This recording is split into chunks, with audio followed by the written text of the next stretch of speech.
Oops. My hand slipped, she sneered. The hiss of her voice followed the deliberate splash of thick, black ink onto my white blouse. She laughed, satisfied, basking in her self-appointed role as the CEO's untouchable future wife. I just stared at the stain, then calmly pressed a button on my phone in front of her. Honey, you need to come down to HR right now. Your imaginary girlfriend just had an accident. Before the story begins, please write in the comments where you're watching from. Don't forget to like and subscribe so this channel can grow and bring you even more compelling stories. The aroma of sizzling bacon and dark roast coffee filled the spacious breakfast nook. It was a quiet morning.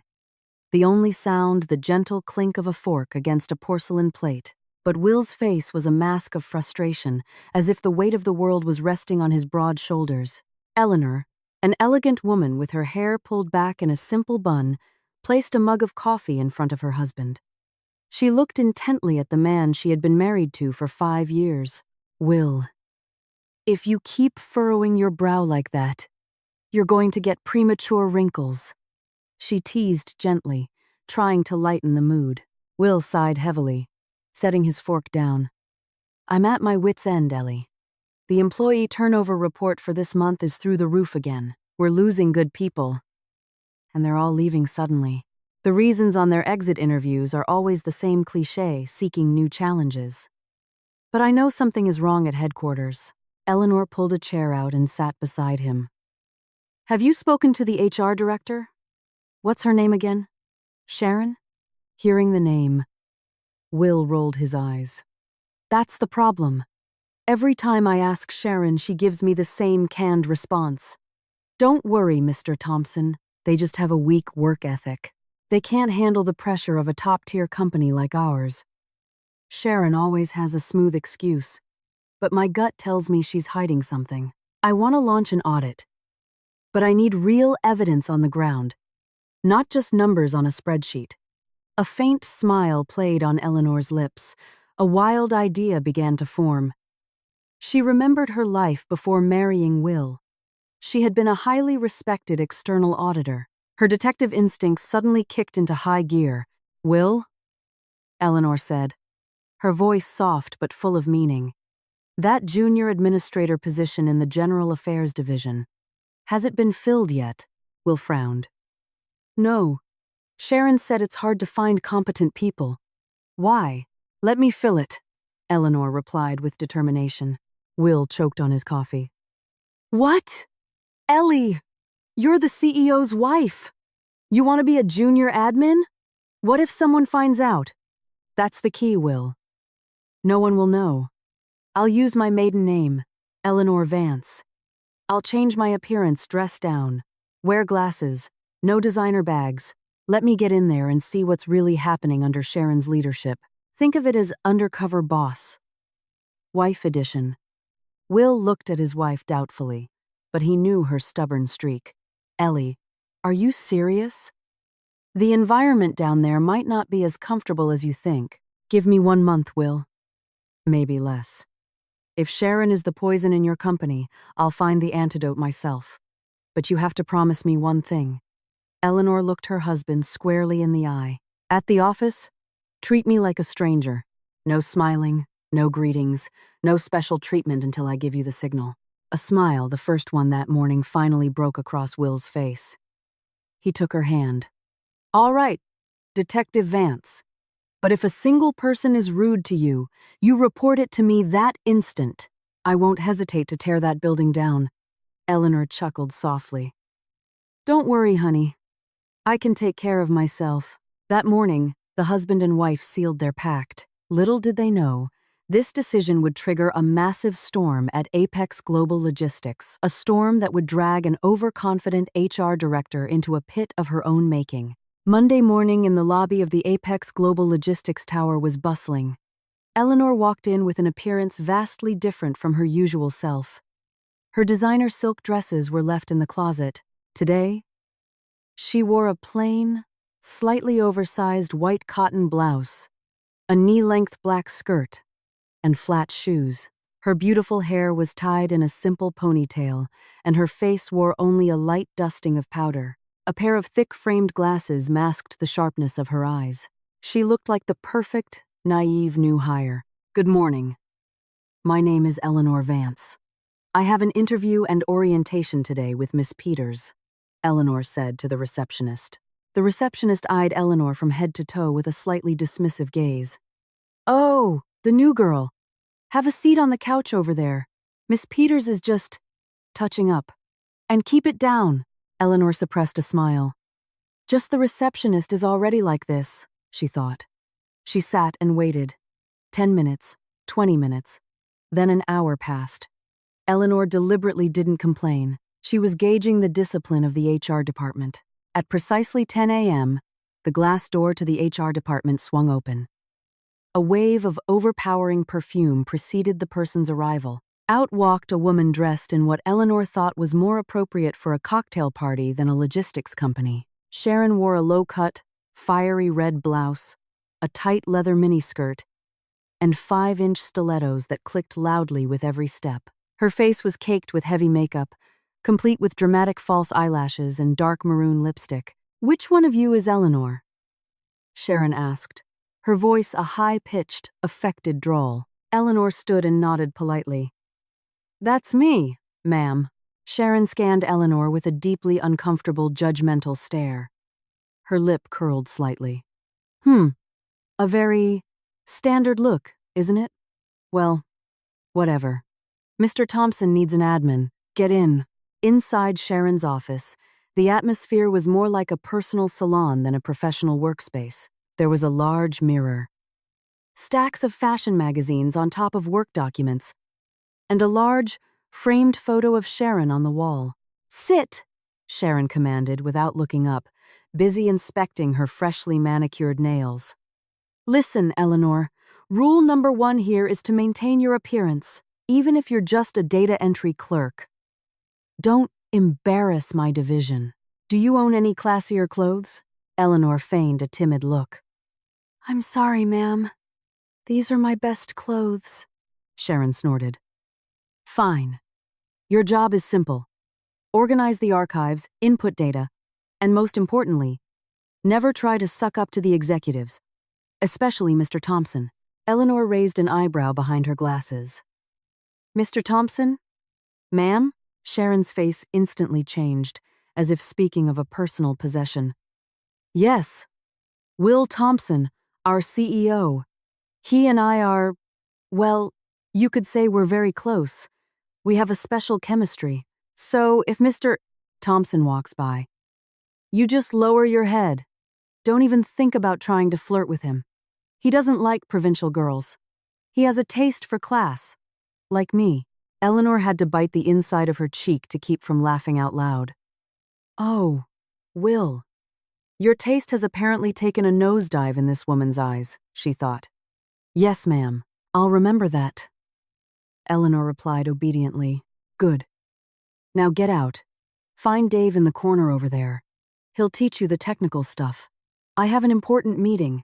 A matter of the heart." Sharon giggled to herself as if she'd made a hilarious joke, then waved her hand dismissively at Eleanor. Eleanor left the office with one firm conclusion. Sharon wasn't just unprofessional. She was living in a fantasy world. And this was only the beginning. Eleanor walked towards the cubicle in the corner Sharon had pointed to.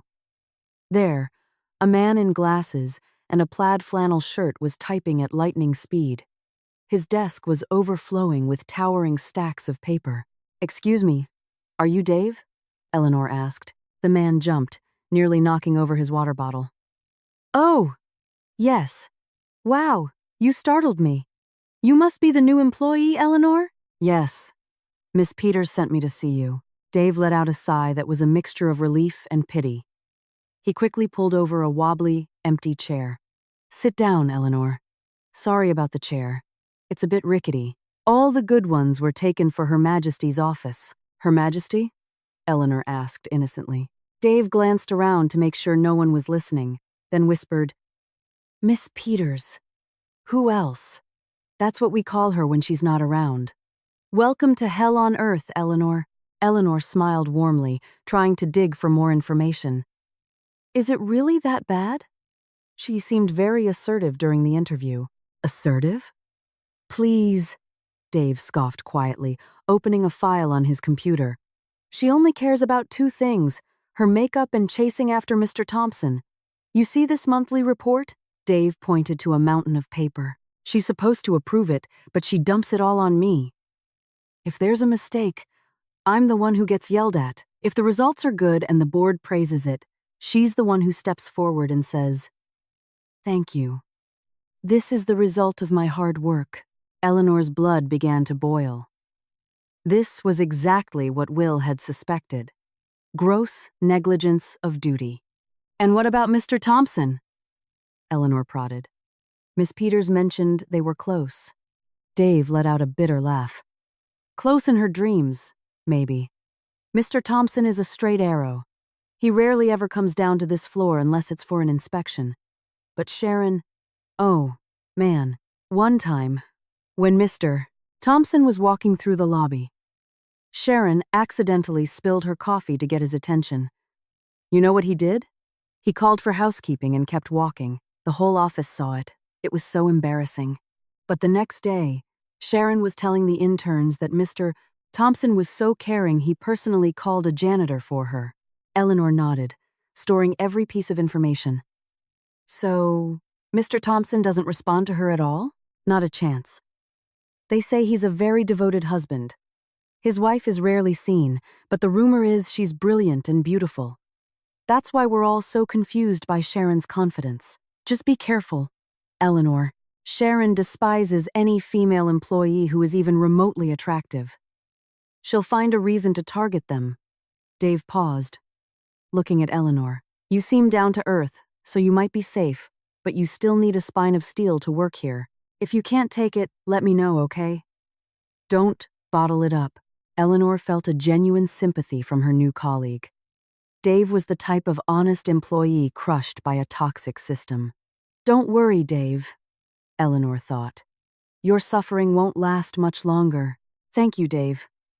I'll learn quickly so I can help you out, Eleanor said sincerely. Just then, the intercom buzzed loudly. Sharon's shrill voice filled the air. Eleanor, to my office, now! And bring me a venti latte, light sugar. Get it from the cafe across the street. Use your own money for now. Dave gave Eleanor a look of pity. You haven't even been sitting for 5 minutes. Good luck. Eleanor stood up, smoothing her skirt. Ready for it. She walked away, not with fear, but with curiosity. Just how far would Sharon push her today? The cafe across the street was busy. Eleanor waited patiently in line. She could have bought the entire cafe if she wanted to, but right now, she was playing the part of an employee who counted every penny. While waiting for the order, her phone vibrated. A text from Mai. How's it going, detective? Don't forget lunch. I saw you on the lobby CCTV. The glasses suit you, but don't look too cute or I won't be able to focus in my meeting. Eleanor smiled and typed a quick reply. Currently on a coffee run for your girlfriend. She wants a latte, light sugar. You'd better not have ever given her any false hope. Will's reply came a second later. Oh, God. I swear. The only thing I ever said to her was, thank you when she handed me last year's annual report. That's it. Eleanor chuckled. She picked up the coffee and headed back to the office. When she got to the HR department, she saw Sharon on a video call, or rather, checking her reflection in her phone's camera while holding some papers. Here's your coffee, ma'am, Eleanor said, placing the cup on the desk. Sharon glanced at it sideways. What took you so long? Did you crawl back? My good mood is gone. She took a small sip of the coffee, and her face contorted. What is this? It's so sweet. I said light sugar. Are you trying to make me fat? So Mr. Thompson will be disgusted by me? I ordered it exactly as you instructed, ma'am. Perhaps the barista. Don't give me excuses, Sharon snapped, shoving the cup so hard it spilled onto the desk. Throw it out and get another one. And if you get it wrong this time, I'm docking your already pathetic pay. Eleanor took a deep breath. Her patience was being tested. She took the cup without another word. Yes, ma'am. Wait. Sharon stopped her as she turned to leave. While you're at it, photocopy these documents. It's 500 pages. I need it done before lunch. And don't use the machine on this floor. It's broken. Use the one on the 4th floor, in the old storage room. Eleanor knew the 4th floor copier was notoriously slow and prone to jamming. Sharon was clearly setting her up to fail. But ma'am, it's almost lunchtime. Are you talking back to me? You're still on probation and you already have an attitude? Sharon glared, her gray contact lenses making her look menacing. Do it, or I'll mark your performance review with a failing grade today. Eleanor looked Sharon straight in the eye. For a split second, a flash of authority escaped from her gaze, making Sharon flinch subconsciously. But Eleanor quickly looked down again. Yes, ma'am, I'll get it done. Eleanor walked out carrying the mountain of documents. In her mind, she added another point to her mental blacklist: abuse of power and staff intimidation. As she walked to the elevator, she passed a group of directors leaving a meeting. In the middle of them was Will, looking powerful in a dark gray suit. Will saw Eleanor struggling with the stack of papers. He paused for a fraction of a second, his eyes betraying a strong urge to run over and help his wife. But Eleanor gave him a nearly imperceptible shake of her head. Don't. Will clenched his fists at his sides, restraining himself, and continued walking past Eleanor with a neutral expression. However, as he passed her, he spoke loudly to the operations manager beside him. I want every photocopier on every floor repaired today. I don't want to see any staff running between floors just to make copies. Understood? Yes, Mr. Thompson, the manager stammered. Eleanor smiled faintly behind her stack of papers. Thank you, honey, she thought. That small show of support was enough fuel to face whatever insanity Sharon threw at her next. 2 days passed, and Eleanor proved she was no ordinary staff member. The mountain of tasks Sharon gave her was always completed on time and perfectly. The archives, which had been a mess for 5 years, were now neatly organized alphabetically and by year. The chaotic employee data was now digitized and streamlined. Eleanor's speed and accuracy didn't please Sharon. It made her panic. This provincial staffer was too smart. That Friday afternoon, Sharon called Eleanor and Dave into her office. Next Monday, we have the monthly evaluation meeting with Mr. Thompson, Sharon said, twirling an expensive pen. I need a presentation on HR efficiency. Dave, you prepare the data. Eleanor, you create the slides. And remember, it has to be aesthetic, elegant, and reflect my image. Yes, ma'am, they replied in unison. Over the weekend, with some discreet help from Will at home who told her exactly what points the board wanted to see, Eleanor crafted a brilliant presentation. She created easy-to-understand graphs, sharp analysis, and concrete solutions. On Monday morning, Eleanor submitted the file to Sharon. Sharon opened it on her laptop, and her eyes widened. The presentation was too good. If this was shown, Will would definitely ask who made it, and if Sharon couldn't answer the detailed questions, she would look like an idiot. She couldn't let that happen. What is this? Sharon slammed her mouse down. The colors are hideous, and the font is too small. Are you trying to hurt Mr. Thompson's eyes? Eleanor frowned. It's standard corporate branding, ma'am. Arial font, size 12 and 14, in navy blue to match the company logo. I don't like it. Change it, Sharon screeched. Change it to pastel pink and gold. It needs to look more feminine and soft. Mr. Thompson likes soft things. Eleanor was dumbfounded. But ma'am, this is a performance review meeting, not a fashion show presentation. The pink will be hard to read on the projector. Are you defying me again? Sharon stood up, pointing at Eleanor's face. Change it now, or you're fired. Eleanor relented. She changed the presentation to the gaudy pink and gold, Sharon demanded. However, she quietly saved the original version on a flash drive she wore on a chain around her neck. She had a bad feeling. That afternoon, the VIP conference room was full. Will sat at the head of the table. Sharon walked in confidently, carrying her laptop. Eleanor and Dave sat in the back to take minutes. Please proceed. Miss Peters, Will said coldly. Sharon connected her laptop to the projector. The screen lit up, displaying the first slide. A large title in a gold cursive font was plastered over a garish pink background. HR's love report for the company. A dead silence fell over the room. Several senior managers stifled laughter. Will's face hardened. Miss Peters. Will's voice was low and dangerous. "What is this?" Sharon smiled flirtatiously, thinking Will was impressed. "It's a new concept, sir. A human touch, to make the office atmosphere warmer and full of affection. Like my feelings for you, I mean. For the company." Will massaged his temples. "I asked for efficiency data, not a Valentine's Day card. Where is the turnover graph?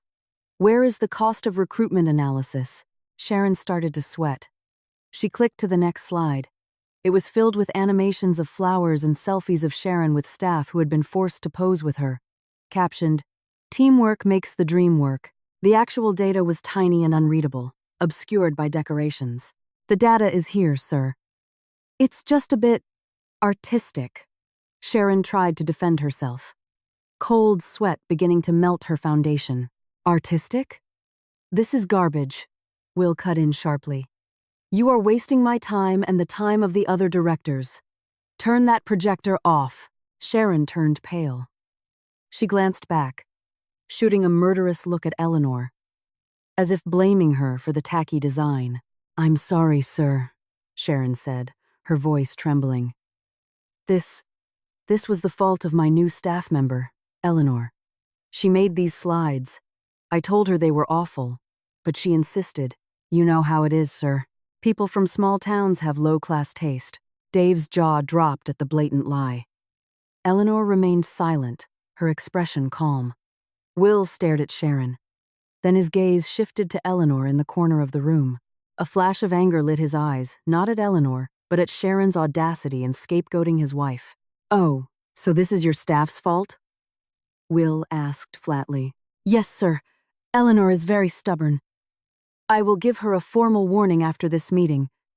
Sharon replied quickly, feeling like she was off the hook. Eleanor slowly raised her hand. "Excuse me, Mr. Thompson. May I speak?" Sharon shot her a glare. "Eleanor, be quiet. Let her speak," Will commanded firmly. Eleanor stood, adjusting her glasses. "I apologize, sir, but I have two versions of the file.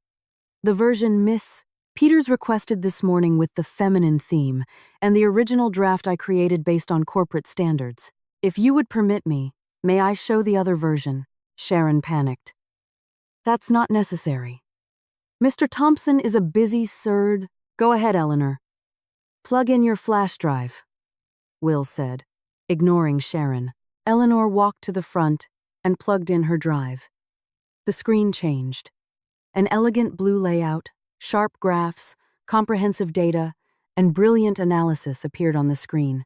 "Now," Will murmured, "this is a meeting presentation." The room filled with murmurs of admiration. Sharon's face was beet red with a mixture of shame and fury.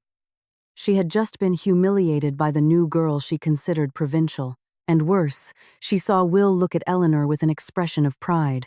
"You'll pay for this, Eleanor," Sharon thought, clenching her leather skirt. "You won today, but I'll make sure you're crying tears of blood tomorrow." The next morning, the usually gloomy general affairs floor was buzzing with excitement. The cause was the arrival of a delivery man carrying a gigantic bouquet of red roses, so large it nearly obscured his face.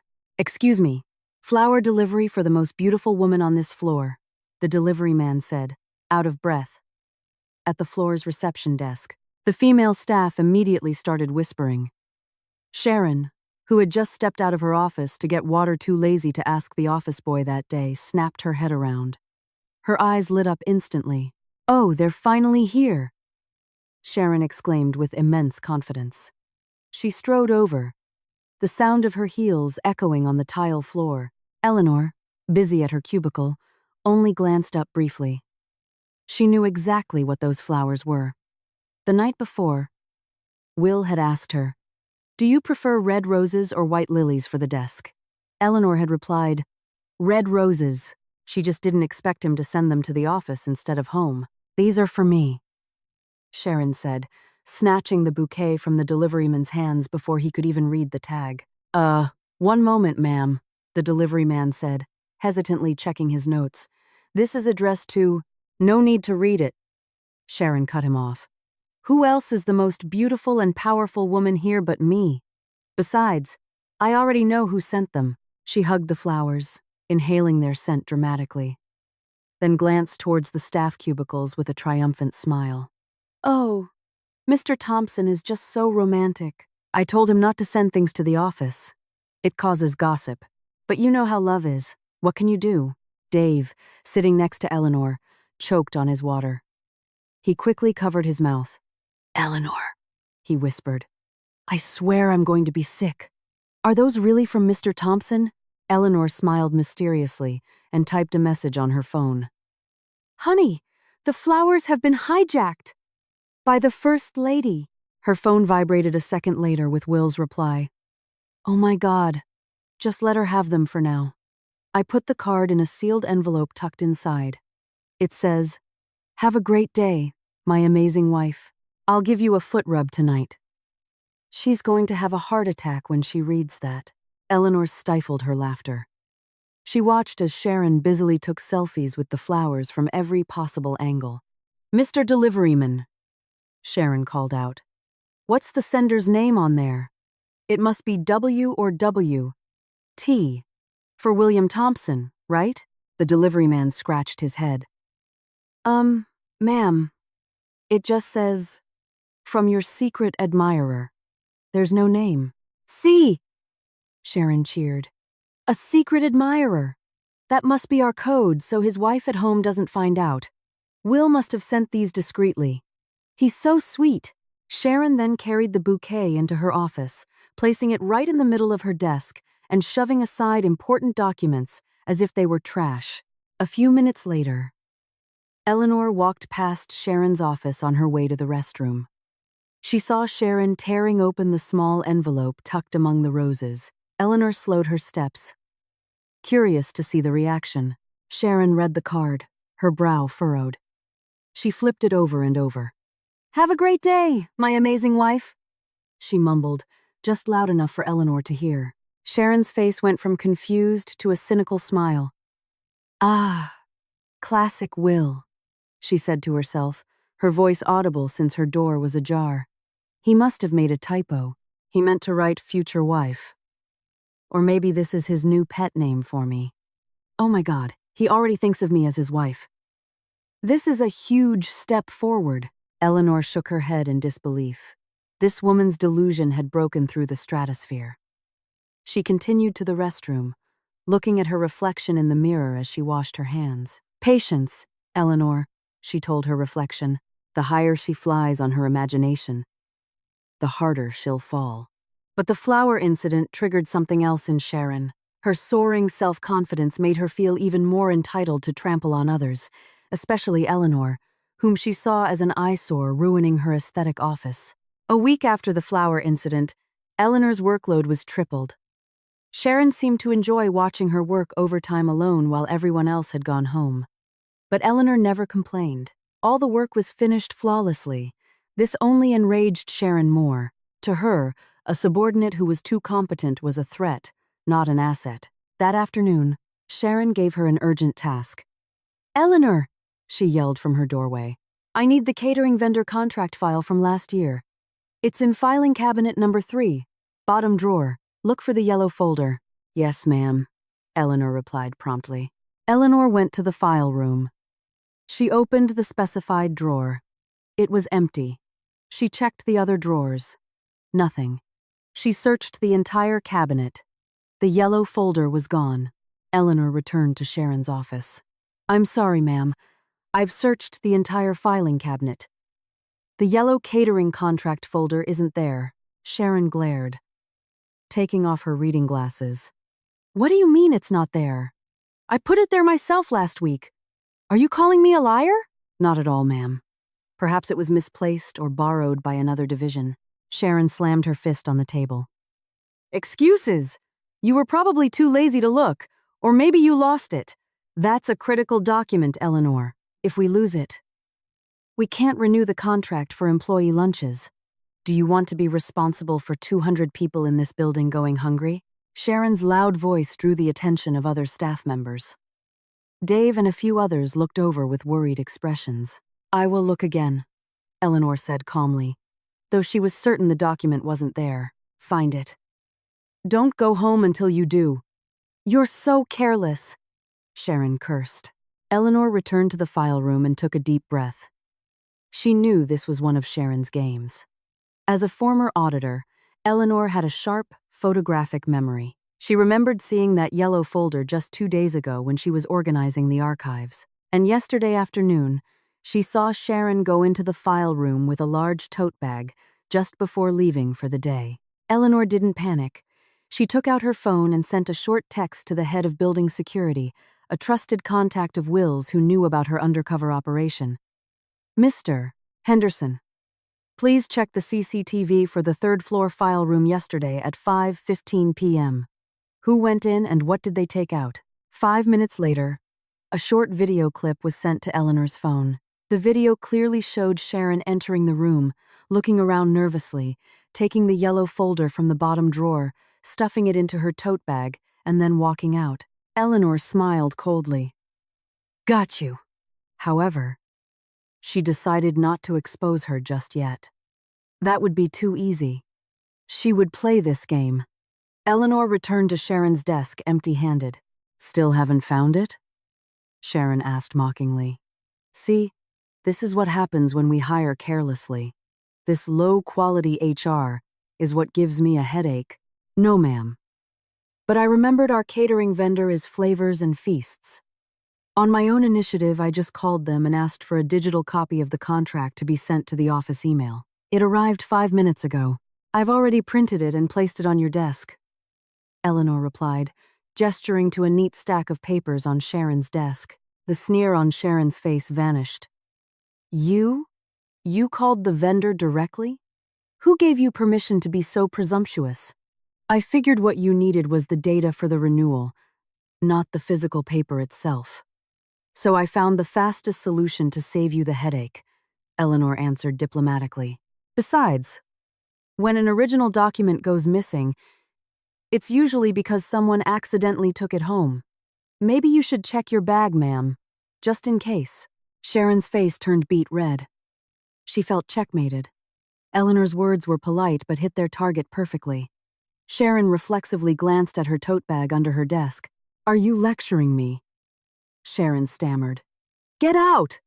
I'm sick of looking at your smug face. Eleanor gave a slight bow and left.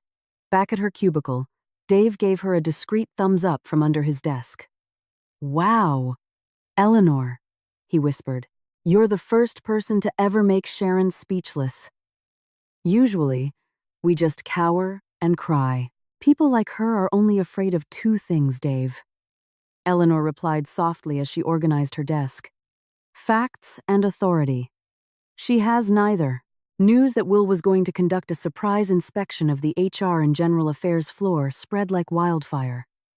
Usually, Will just summoned managers to his top-floor office. But today, he wanted to see the ground conditions himself. Sharon was in a state of both panic and elation. Since early morning, she had been running back and forth to the restroom to fix her makeup. She changed into an even tighter blouse, unbuttoned the top button, and sprayed so much perfume that Dave, sitting 15 feet from her office, started coughing. Everyone, listen up, Sharon shouted, clapping her hands. Mr. Thompson is coming down. Desks must be spotless. No food wrappers. Big smiles. Everyone. Eleanor, you sit in that corner. I don't want him to see your face. It's not fresh enough. It'll put him in a bad mood. Eleanor obliged, moving to a chair in a corner partially hidden by a filing cabinet. The position was actually strategic. She could observe everything without being noticed. At 10 a.m. sharp, the elevator doors opened. Will emerged, flanked by his personal secretary and the operations manager. The powerful aura of the CEO immediately silenced the previously noisy room. Good morning, Mr. Thompson. The staff greeted in unison. Will gave a curt nod. Morning. Carry on. Sharon immediately darted forward to greet him. "Welcome, Mr. Thompson. Oh, what an honor to have you visit my little kingdom." She tried to take Will's arm, a highly unprofessional gesture. Will smoothly but firmly shifted his body, pretending to point at the announcement board on the wall. Sharon's hand grasped at empty air. "I see the attendance report for this month has improved," Will said, walking while maintaining a 3-foot distance from Sharon. "Who is managing the database now?" Sharon puffed out her chest. "That would be me, sir. I completely overhauled the system last week. I worked late every night for you. I mean, for the company." Will stopped in front of Dave's desk. He randomly picked up a report file. It was one Eleanor had completed, but Sharon had claimed as her own. "The format of this report has changed," Will commented. "It's more concise, to the point, and the analysis is sharp." "Are you sure you did this all by yourself, Sharon?" "Of course, sir," Sharon replied without blinking. "I always give my all." Will smiled faintly, a smile that made Sharon melt but was, in fact, a trap. "In that case, explain to me why on page 4 you used a random sampling method for the employee satisfaction survey when last month we used a census method. What was the statistical basis for that decision?" Sharon froze. Her mouth hung open slightly, her eyes blinking blankly. She knew nothing about the methodology because she hadn't even read the report Eleanor had prepared. Well, that was, Sharon stammered, cold sweat trickling down her temples. "That was just to make it faster, to be more efficient. Time is money, you know." Heh, it was a shallow, foolish answer. Will stared at her coldly. Suddenly, a calm voice emerged from the corner of the room. "If I may answer, sir." Everyone turned. Eleanor stood up from behind the filing cabinet. Sharon glared, mouthing "shut up," but Eleanor ignored her. "The random sampling method was chosen because our employee headcount increased by 20% this month. Using a full census would take 3 working days to process the data. With a properly calibrated sample, the margin of error is less than 1%, but the analysis is completed in 4 hours. It's efficiency without sacrificing accuracy." The room was silent. The explanation was perfect. Academic, logical, and practical. Will looked at Eleanor. Their eyes met. A wave of pride swelled in Will's chest. He wanted to hug his wife right then and there, but he had to restrain himself.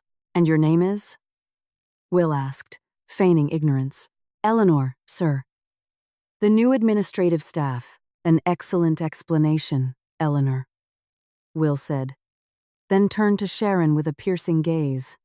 "Sharon, you are the director. You should understand the technical details of your team's work, not just take credit for it. I do not appreciate leaders who can only claim the work of their subordinates." Those words were a harsh slap across Sharon's face in front of her entire team. Her face flushed a deep crimson with humiliation. Her pride was shattered. "Yes, sir." "My apologies. I was just a bit unfocused," Sharon whimpered. Will didn't reply. He turned and continued his inspection, then left the floor. After he was gone, the atmosphere in the room was tense. Sharon stood rigidly in place. Her hands clenched so tight her knuckles turned white. She stared at the back of Eleanor, who had returned to her seat, with a look of pure, unadulterated hatred. "Just you wait, Eleanor," Sharon vowed internally. "You humiliated me in front of my future husband. You are going to pay dearly for this." The next day, Eleanor felt a drastic shift in the office atmosphere. When she went to the break room to make tea, 3 women from the finance department who had been chatting suddenly went silent and dispersed, shooting her sideways glances. Eleanor paid it no mind, but at lunch, Dave approached her with a serious expression, carrying his tray to her solitary table. "Eleanor, you need to know something," Dave said quietly, his voice full of concern. "What is it, Dave? You look so tense." "It's Sharon. She's spreading a crazy rumor about you." Eleanor put down her fork. "What now? Is she saying I'm an alien?" "No, this is really vicious. She's telling all the other department heads and staff that you are, I'm sorry to say this, a rich man's mistress. She said the reason you could answer, mister. Thompson's question yesterday was because you got the inside scoop from your sugar daddy who knows the directors. She also said you're only working here to find a new target because your old one went bankrupt. Eleanor was silent. The accusation was not only ridiculous but disgusting, and what made people believe her, Dave continued, is that Sharon showed them a photo of you getting into a luxury black car at an intersection 2 days ago. Whose car was that? Eleanor remembered it was Will's car. He had insisted on picking her up because of a sudden downpour, but she had asked to be picked up a few blocks away from the office to avoid being seen. Apparently, one of Sharon's spies had taken a picture. That was my husband's car, Dave, Eleanor answered calmly. Dave's jaw dropped. You're married? You never said anything. Then why did Sharon say it was some old rich guy's car? Because Sharon sees what she wants to see. She wants me to look bad. So she created a narrative that fits her hatred. Dave sighed. The problem is, now the whole office is looking at you funny. I overheard someone earlier saying, no wonder she wears nice clothes even though she's just an admin. It's dirty money. I wanted to defend you, but I was outnumbered. Eleanor smiled and patted Dave's hand. Thank you for sticking up for me. Just let them be. The more lies she spreads, the deeper she digs her own grave. The truth is like oil in water, Dave. Eventually, it will rise to the surface. But the harassment didn't stop at gossip. That afternoon, Eleanor found her desk covered in permanent marker graffiti. The words gold digger and whore were written in large letters across the white surface. Eleanor stared at the words without expression. She didn't cry. She didn't fly into a rage. She simply took a photo of the desk as evidence, then took out some cleaning solution and slowly scrubbed it clean. From her office, Sharon peeked through the blinds, a satisfied smile on her face as she watched Eleanor scrub. That's what you get. And that's just the beginning. Soon, you'll be packing your bags and leaving, Sharon thought. Sharon didn't realize that Eleanor's calmness was not a sign of weakness. It was the calm before the storm. Eleanor was collecting every one of Sharon's sins, and the file was almost full. 3 days after the desk incident, the situation reached a boiling point. The company was busy preparing for its annual audit, and all departments were working overtime. Sharon, increasingly stressed by her own incompetence, was looking for a scapegoat to vent her frustrations on. That morning, Eleanor brought a folder containing a summary of employee overtime hours that Sharon had requested. She knocked on the door and entered. Here is the overtime data you requested. Ma'am, Eleanor said, placing the folder on the desk. Sharon didn't touch it. She was leaning back in her chair, legs crossed, staring at Eleanor like a predator cornering its prey. Close the door, she commanded coldly. Eleanor closed the door. Her heart beat a little faster, not from fear, but because she sensed a major confrontation was imminent. Do you know why I called you in here? Sharon asked, her voice low and venomous. To discuss the overtime data? Eleanor replied flatly. Sharon let out a short, humorless laugh. Don't play dumb. I'm sick of your innocent act. Sharon stood and began to circle Eleanor slowly. You think I don't know what you're doing? You deliberately sought Mr. Thompson's attention during the inspection. You're trying to seduce him, aren't you? You want to steal my position? I was only answering a question that you couldn't answer. Eleanor retorted sharply. This time, she didn't look down. She met Sharon's gaze directly. Sharon's eyes widened. Eleanor's bravery only fueled her rage. How dare you? How dare you look at me like that?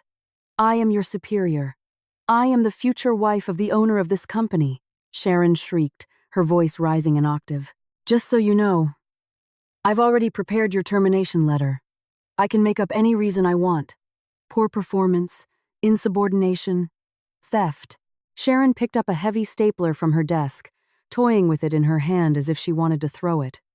You are nothing but a pebble in my path, Eleanor, and I am the stiletto heel that will crush you. Who do you think they will believe? A low-level admin, some man's mistress, versus the HR director, the CEO's favorite. Eleanor smirked. It was a smile that, for some reason, made Sharon's skin crawl. Are you so sure Mr. Thompson loves you, Miss Peters? Or are you just in love with his title? Shut up! Sharon screamed. Her face was crimson, the veins in her neck bulging. Her emotions were out of control. She felt utterly degraded by the person she despised most. Get out of here, now! Wait at your desk. Pack your things. In 5 minutes, I'm going to come out and announce your termination in front of everyone so you will be humiliated for the rest of your life. Eleanor didn't move. She stood tall, looking at the woman who was losing her mind. She knew the moment was close. She just needed one more trigger to end this charade. I am not leaving, ma'am. Not until you apologize for the slander you've spread about me and my husband. Your husband? Sharon laughed contemptuously. Who's your husband? A taxi driver? A delivery guy? Or some old, broke sugar daddy? Eleanor took a deep breath. My husband is the man you fantasize about every night. Sharon froze for a second, processing the sentence, then exploded into hysterical laughter. Wow. You're insane. You are actually insane. You're claiming to be Mr. Thompson's wife? Ha ha ha, you're completely delusional. Sharon went back to her desk, her eyes wildly searching for something to unleash her anger on. Her hand knocked against an open bottle of black stamp ink on the corner of her desk. A wicked idea flashed in her mind. You want proof of who's in charge here? Sharon hissed, grabbing the ink bottle. Eleanor saw her hand. She knew what was about to happen. She didn't move. She let it happen. Because that ink stain would be the irrefutable evidence that would end Sharon's career forever. Do it, Sharon. Eleanor challenged silently. Make your final mistake.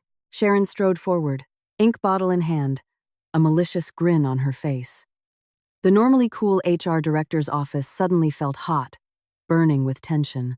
Sharon stood over her desk, breathing heavily. Her hand gripping the large bottle of black stamp ink. Her eyes were no longer those of a professional, but of someone whose pride had been shredded and was desperate to assert dominance. Eleanor stood motionless, 2 steps from the desk. Her back was straight, her chin slightly lifted. There was no fear on her face, only a calm that further provoked Sharon's rage. Who do you think you are? Huh? Sharon hissed, her voice trembling with fury. Daring to challenge me in my own territory? You think that innocent face and those sweet words can steal Mr. Thompson's attention? Eleanor glanced at the ink bottle in Sharon's hand, then back at her eyes. I don't need to steal anyone's attention, Miss Peters. I'm just doing my job. You're the one who seems terrified. Terrified your position is at risk, or terrified your lies will be exposed. Shut your mouth! Sharon's voice screeched, piercing the glass walls and making several staff members outside turn their heads in surprise. You don't know anything! Mr. Thompson and I are destined to be together. We are the company's power couple. You're just a piece of dirt that got stuck in my expensive shoe. Sharon circled her desk, closing in on Eleanor. The scent of her expensive perfume mixed with the smell of panicked, cold sweat. Let me tell you something, Eleanor, Sharon whispered sharply. In the corporate world, the truth doesn't matter. What matters is who has the power. And right now, I'm the one holding the pen. I'm the one who signs the contracts. And I'm the one who can ruin your life. Who would believe a low-level floozy like you if I said you attacked me? Eleanor smiled faintly, a smile tinged with pity. Power built on delusion is fragile, Sharon. You feel like you have everything, but you're holding on to nothing but air. That sentence was the final trigger. Sharon's sanity snapped. She could not tolerate being belittled, especially by a subordinate she saw as a rival for her fantasy love. Her sky-high ego would not allow Eleanor to walk out of that room with her head held high. Eleanor had to leave in shame. She had to be marked as damaged goods. I'll teach you some manners, you cheap whore, Sharon snarled. Her hand holding the ink bottle rose into the air. The cap was already off. Outside the office, Dave stood frozen, watching the scene unfold through a gap in the blinds. His mouth hung open. Oh, no, he muttered. Sharon's going to do it. Time seemed to slow down. Eleanor saw Sharon's hand move. She could have dodged. She had fast enough reflexes to leap back. But she chose to stand her ground, her feet rooted to the gray carpet. Let her, Eleanor thought. Let her show her true colors. Let this stain be the evidence that 1,000 smooth excuses can't erase. Take this, Sharon screamed. Splat.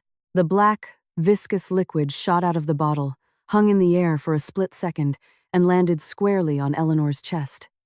The clean, white blouse she was wearing instantly changed color. The ink seeped in quickly, staining the cotton fabric, spreading like a poison, and then dripping down onto her black skirt and the carpeted floor. The sharp chemical smell filled the air. Eleanor felt the cold liquid soak through to her skin. She looked down slowly at the mess on her clothes. Then she lifted her face again to look at Sharon, who was now standing, panting, with a horrific smile of satisfaction. "Oops," Sharon said with a fake, mocking tone. She placed the empty bottle back on her desk with a loud thud. My hand slipped. "So sorry. But honestly, black suits you better. It matches your filthy soul." Eleanor didn't scream. She didn't cry. She didn't curse. Her reaction was what truly unsettled Sharon. Eleanor simply took a tissue from her skirt pocket and, with a slow, elegant motion, wiped a small splatter of ink from her right cheek. Her gaze turned cold, as frigid as a polar ice cap. The aura of authority she had suppressed for so long was now fully unleashed. "Do you realize what you've just done?" Eleanor asked, her voice calm but carrying a weight that pressed on the chest. "I absolutely do," Sharon replied arrogantly, crossing her arms. "I taught an insubordinate employee a lesson. We'll just call it a workplace accident. Who's going to contradict me? You want to report me to Mr. Thompson? Go ahead. He'll believe his future wife over you." Sharon chuckled, feeling she had won. She imagined Eleanor running out in tears and resigning in shame. Eleanor's career would be over, and Sharon would be queen again. But Eleanor didn't run. Instead, she reached into her other pocket. She pulled out a brand new smartphone, one that cost more than Sharon's salary for 3 months. "What's that?" "You want to record me?" "Too late," Sharon sneered. Eleanor didn't answer. She unlocked the screen and, with a steady finger, pressed the number 1 on her speed dial. The screen lit up, displaying the contact name, "My husband, CEO." Sharon squinted, trying to read the screen, but it was too far away. "Who are you calling? The police? Go on. I have lawyers on retainer." Eleanor held the phone to her ear. Her eyes stared straight into Sharon's, locking her in a predatory gaze. The line rang twice, only twice, before a familiar baritone voice answered, sounding worried. "Hello? Honey? Are you okay?" Sharon flinched. The voice from the phone was faint since it wasn't on speaker, but she felt like she recognized the tone.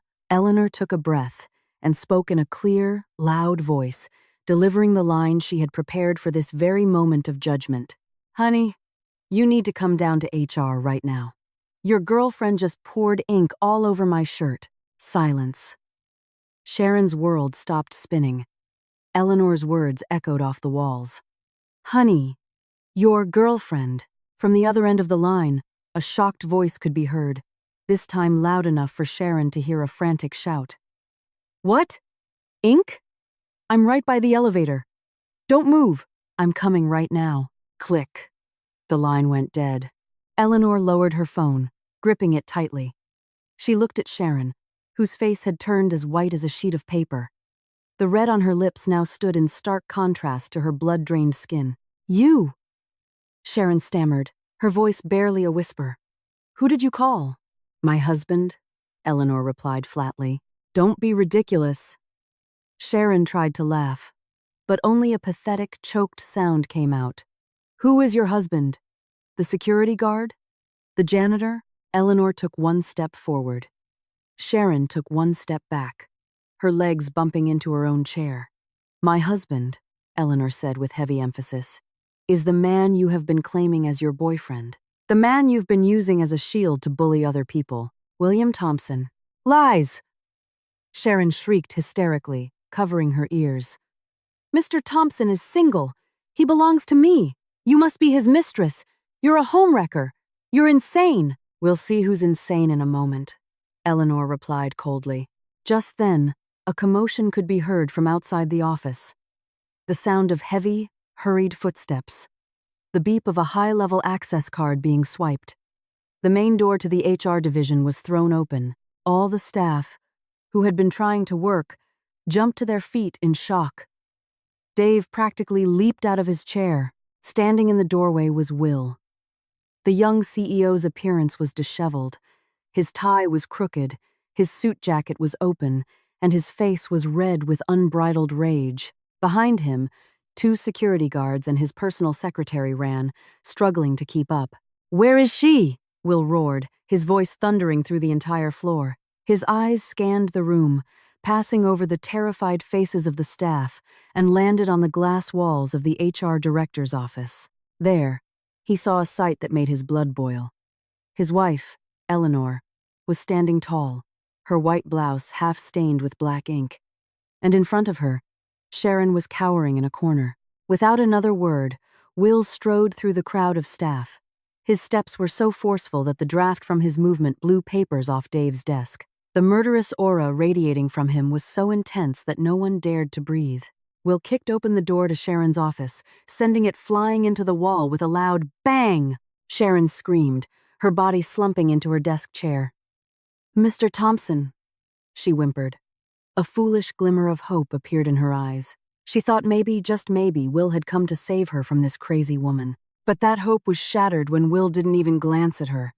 He went straight to Eleanor. His furious expression instantly melted into one of deep concern as his large, warm hands touched Eleanor's shoulders. He didn't care that his hands would get stained. "Oh my God, Ellie," Will whispered, his voice hoarse, as he checked her face to make sure no ink had gotten into her eyes or mouth. "Are you okay? Does it burn? Are you hurt?" Eleanor shook her head slowly, placing her hand over his. The touch calmed Will's frantic heartbeat. "I'm okay, Will. It's just the blouse. Good thing I was wearing my glasses." "Just the blouse?" Will snorted. He looked at the wide black stain on his wife's chest. It wasn't just a stain. It was an insult. An insult to his wife, to the dignity of his family. Slowly, Will removed his hands from Eleanor's shoulders. He turned around. The movement was slow but deadly. He was now facing Sharon. Sharon trembled violently. She looked into Will's eyes. There was no love, no admiration, none of the warmth she had fantasized about. There was only pure, unadulterated disgust, as if he were looking at a cockroach that needed to be exterminated. Mr. Thompson." Sharon tried to stand, forcing a pitiful smile. Crocodile tears began to well up in her eyes. "You have to listen to my side of the story. This woman, Eleanor, she attacked me." "She's crazy, sir. She's going around claiming to be your wife." "I was just defending myself." Silence. Will cut her off. His voice wasn't loud, but it sounded like thunder in Sharon's ears. Will strode towards her desk. He saw the open ink bottle, the black splatters on Sharon's fingers. "The physical evidence is more than enough." "You say she's making claims?" he asked coldly. "Yes, sir. She's delusional. She's obsessed with you. I was afraid she was going to harm you. So I..." Will let out a short, dry, terrifying laugh. He turned towards the open doorway, where dozens of staff, including Dave, were watching with tense faces. "Everyone listen up!" Will shouted, without taking his eyes off Sharon. The woman standing right there, Will gestured openly towards Eleanor, the woman whose clothes were just ruined by your director. Her name is Eleanor Vance Thompson. Will paused, letting the tension build. "She is my legal wife, Mrs. William Thompson, a majority shareholder in this company, and the future mother of my children." Boom! The announcement exploded like an atomic bomb. Dave covered his mouth with both hands, his eyes nearly popping out of his head. "Eleanor is the boss's wife?" he whispered in disbelief. The other staff erupted in shocked whispers. The rumor Sharon had spread about her being a mistress was instantly obliterated. Sharon was frozen. Her face was no longer pale. It was gray. Her knees went weak, and she collapsed back into her chair. Her mouth opened and closed like a fish out of water. "Wife?" she stammered, her brain refusing to accept reality. Her fantasy world had come crashing down on top of her. "No, it can't be. You must be lying. You're just trying to protect her, right?" Will looked at Sharon with revulsion. "I never lie. You're the one who lives in a world of lies. You claim to be my girlfriend? When did I ever date you? When did I ever give you a shred of hope? I'm disgusted by your unprofessionalism." "But the flowers!" Sharon pointed to the wilted roses in the trash can. "You sent those red roses to me, didn't you? The initial WT. William Thompson." Eleanor stepped forward to stand beside her husband, taking center stage. "Those flowers were from my husband, to me, Sharon," Eleanor said calmly. "The card was in the envelope you threw away. It was a note of encouragement for his wife, but you were too busy with your delusions to see the truth. You stole my flowers, and now you've ruined my clothes." The facts slapped Sharon back and forth. An overwhelming wave of shame crept up, choking her. She had paraded stolen flowers around the entire office. She had insulted her boss's wife. She had poured ink on her boss's wife. Her career wasn't just over. Her life was ruined. Sharon started to cry. Real tears of terror this time. She slid from her chair and knelt on the floor, trying to grab Will's leg. "Mr. Thompson, I'm sorry. I didn't know. I swear I didn't know," she wailed. "Please, sir, don't fire me. I have a car payment. I support my family. Please, give me a second chance. It was a moment of weakness." Will stepped back, avoiding her ink-stained hands. "Don't touch me." He turned to the head of security, who was standing at attention by the door. "Mr. Henderson." "Sir!" Mr. Henderson replied firmly. "Escort this woman out of the building," Will commanded coldly, pointing at the prostrating Sharon. "Effective immediately. I am terminating Sharon Peters from her position as HR Director and from any and all roles at Apex Global Logistics. She is fired, with cause, on charges of physical assault, staff intimidation, and defamation of character." "No, please, sir, have mercy," Sharon screamed hysterically. Will ignored her, continuing his instructions in a loud voice for all to hear. "Ensure she takes no company assets. Confiscate her ID card now and put her name on the National SHRM blacklist. I will make sure she can never work in this industry again with an attitude like this. If she resists, call the police. I already have a harassment and destruction of property complaint ready to file." 2 security guards entered and grabbed Sharon's arms. They lifted her limp body, half dragging her. "Eleanor! Mrs. Thompson, please help me." Sharon turned her pleas to Eleanor. "As another woman, have pity on me. I was just jealous. I'm sorry." Eleanor looked at Sharon with a flat expression. She remembered how Sharon had humiliated Dave, how she had extorted interns, and how she had slandered her as a whore. "An apology is easy to say, Sharon," Eleanor said, her voice quiet but piercing. "But the ink on my blouse and the emotional scars on the employees you've bullied for years can't be erased by a simple 'I'm sorry.' Enjoy the consequences of your own arrogance." Eleanor turned her face away. It was a final, absolute rejection. The security guards dragged Sharon out of the room. She thrashed and screamed, one of her shoes falling off, her hair a mess.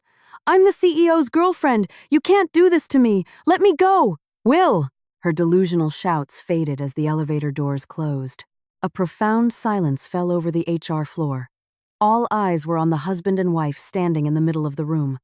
Will took a deep breath, straightened his jacket, and looked at the still shocked employees. "I apologize for this disturbance," Will said with authority. "As of today, the toxic management in this division is over. I will appoint an interim head tomorrow. Please, return to your work." Will then put a protective arm around Eleanor's shoulder. "Let's go home, honey. You need to change." Eleanor nodded. But before leaving, she gently removed Will's arm and walked over to Dave's desk. Dave stood rigidly, drenched in a cold sweat. Mrs. Boss. Ma'am, Dave stammered, completely flustered.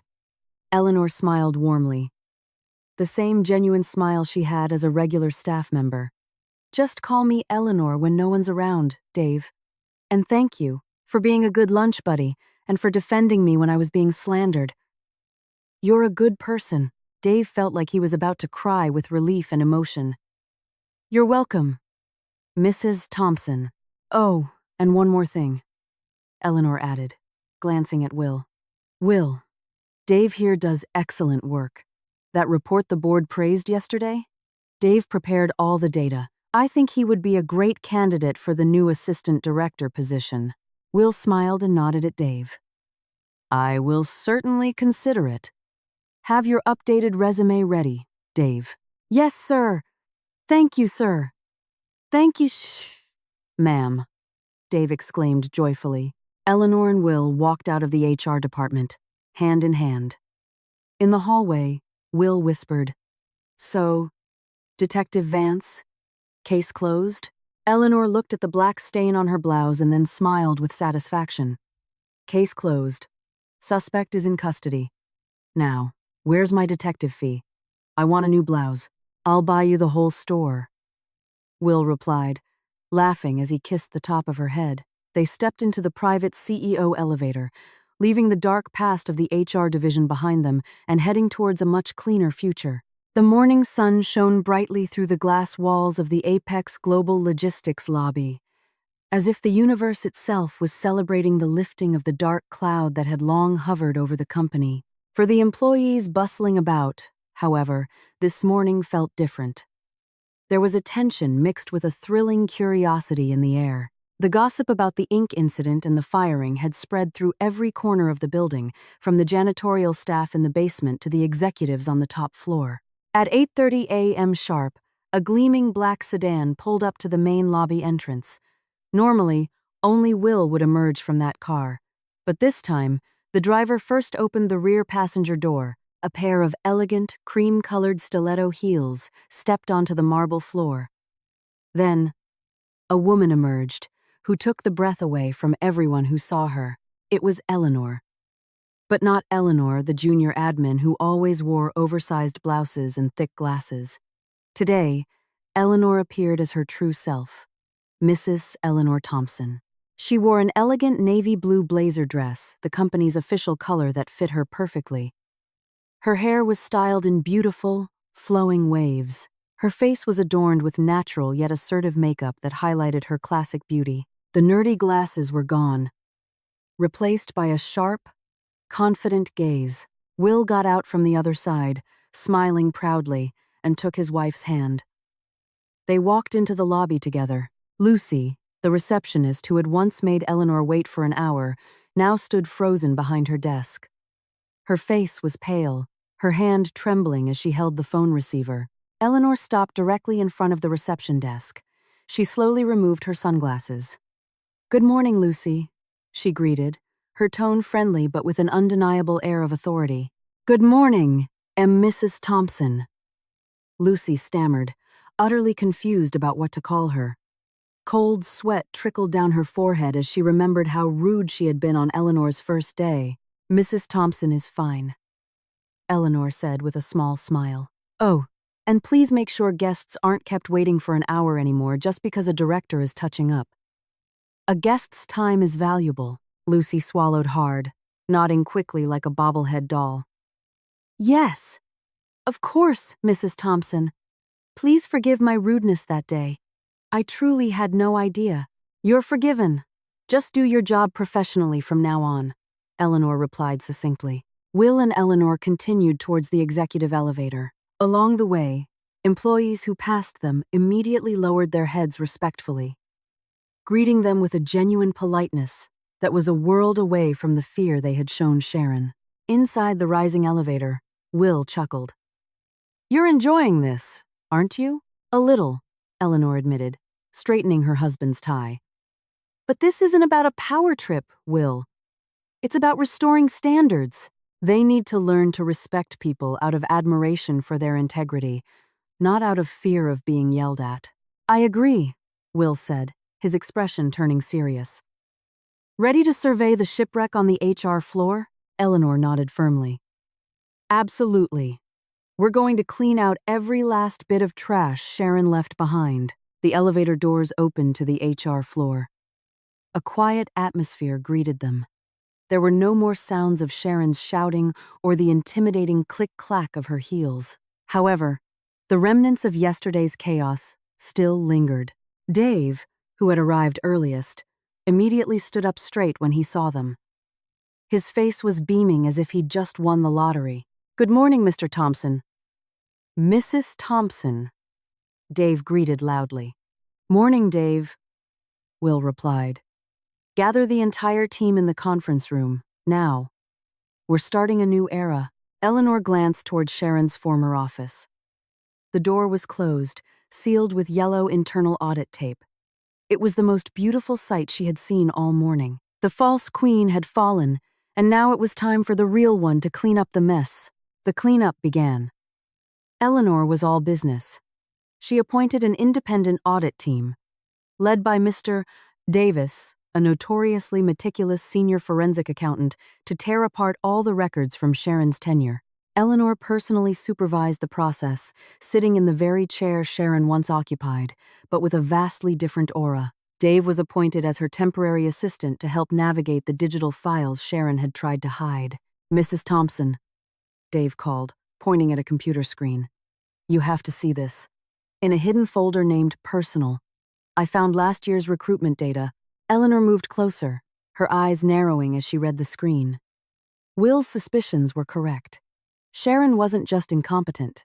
She was corrupt. They found evidence of suspicious wire transfers from several temporary employment agencies. Sharon had been accepting kickbacks for every outsourced employee she hired, regardless of their subpar qualifications. Unbelievable, Eleanor murmured. She was selling positions in this company for designer bags. That's not all, ma'am, added Mr. Davis, who was examining a stack of physical files. Look at these performance reviews. The employees who were smart and critical had their scores intentionally lowered for subjective reasons like doesn't smile enough or not a team player. Meanwhile, the employees who frequently bought her lunch or complimented her outfits received A+ ratings. Eleanor clenched her fists. No wonder our turnover was so high. The talented people left out of frustration, and all that remained were sycophants. Sharon was truly a cancer in this organization. Eleanor quickly compiled a full report. That afternoon, she held a meeting with the entire HR staff. She stood at the front of the room, holding the audit findings. Colleagues, Eleanor's voice was firm but supportive. Today, we turn a new page. The audit team and I have uncovered numerous violations committed by the previous management. Manipulation of reviews, recruitment kickbacks, and intimidation. The staff exchanged nervous glances. They knew Sharon was bad, but they didn't realize it was criminal. I want to make this clear, Eleanor continued. As of today, the system of favoritism is abolished. We are returning to a true meritocracy. Those who perform will be promoted. It doesn't matter how close you are to your manager. If your work is poor, you will be evaluated, and conversely, it doesn't matter if you're quiet or not, a social butterfly. If your work is excellent, this company will reward you. Eleanor then looked at Dave. As a first step, Mr. Thompson and I have agreed to appoint Dave Chen as the acting HR director until we find a suitable external candidate. Dave has proven his integrity and patience throughout this difficult period. Dave's jaw dropped. He nearly fell out of his chair. Me? Ma'am? Thunderous applause erupted in the room. All of Dave's colleagues cheered in agreement. They knew Dave was the one who had done most of Sharon's work anyway. Congratulations, Dave, Eleanor said, shaking his hand. Your task is not easy. You have to restore the trust of other divisions in HR. Be a director who serves, not one who demands to be served. Dave's eyes welled up with tears. Thank you, ma'am. Thank you, Mr. Thompson. I promise I won't let you down. That afternoon, the office atmosphere was completely transformed. The air that had once felt heavy and oppressive now felt light. People began to work with genuine smiles. Eleanor looked around, relieved. Her undercover mission was complete, and the results were far better than she had imagined. She hadn't just saved her husband's company money. She had saved the livelihoods and well-being of hundreds of employees. But outside that gleaming tower, one person's fate was in a freefall. In stark contrast to the joy at Apex Global Logistics, Sharon's rented apartment was a disaster zone. Clothes were strewn across the floor. Fast food containers were piled on the coffee table, and the blinds were drawn tight, blocking out the afternoon sun. Sharon sat huddled on the couch, her hair a tangled mess, her eyes swollen from crying. She stared at her phone, which was vibrating incessantly, not with job offers, but with calls from her car leasing company and credit card collectors. Since being fired, Sharon's life had turned upside down in a matter of hours. The news of her termination had spread faster than a virus. On the National HR Association's networking groups, her name was officially blacklisted. Sharon the Inkslinger became her new nickname. She had tried applying to 3 rival companies that morning. 2 rejected her instantly upon reading her name. The third called her for a phone screen only to confirm if the rumors were true, then hung up laughing. "They're all horrible," Sharon sobbed, throwing her phone onto a cushion. Her delusion was still there, but reality was beginning to gnaw at her sanity. She had no savings. Her salary had always been spent on a lavish lifestyle to impress people who didn't even like her. Her car was due to be repossessed next week. Her rent was due in 3 days. Desperation forced her to think. I have to see Will or Eleanor. This must be a misunderstanding. If I apologize and cry, they'll soften up. Eleanor seems nice. She wouldn't be so heartless. With the last shreds of her dignity, Sharon showered, put on makeup with a trembling hand, and called a rideshare to the Apex Global Logistics building. When she arrived at the lobby, her access card was denied. Mr. Henderson, the security guard she used to berate, now stood blocking the revolving door with a stoic expression. "I'm sorry, Miss Peters. You are not permitted on the premises," he said firmly. "Mr. Henderson, please," Sharon begged, her voice hoarse. "I just need to see Mrs. Thompson for a minute. I left something personal behind. Your personal belongings were couriered to your registered address this morning. You have no further business here, but I need to talk to her. It's a matter of life and death," Sharon began to scream, drawing the attention of people in the lobby. Just then, Eleanor and Will stepped out of the elevator, heading home. They saw the commotion at the front entrance. Will was about to call for more security, but Eleanor stopped him. "I'll handle this," she said calmly. "She needs closure." Eleanor walked towards the glass door. She signaled for Mr. Henderson to let Sharon speak but to keep her outside. Eleanor stood on the inside, Sharon on the outside, separated by thick glass. "Mrs. Thompson!" Sharon cried out when she saw Eleanor, her face instantly becoming a mask of pity. "Ma'am, please help me. I can't get a job anywhere. My name is ruined. Please, take my name off the blacklist. I'm begging you." Eleanor looked at the woman who was once so arrogant, now looking small and pathetic. But Eleanor felt no pity.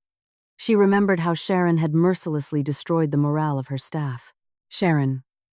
Eleanor's voice was cold but not harsh. "Your name isn't ruined because of me. It's ruined because of your own actions. A reputation is built over years, but it can be destroyed in a second by arrogance." "It was a mistake.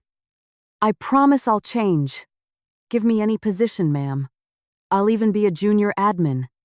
I just need the money," Sharon cried, her tears smudging her heavy makeup.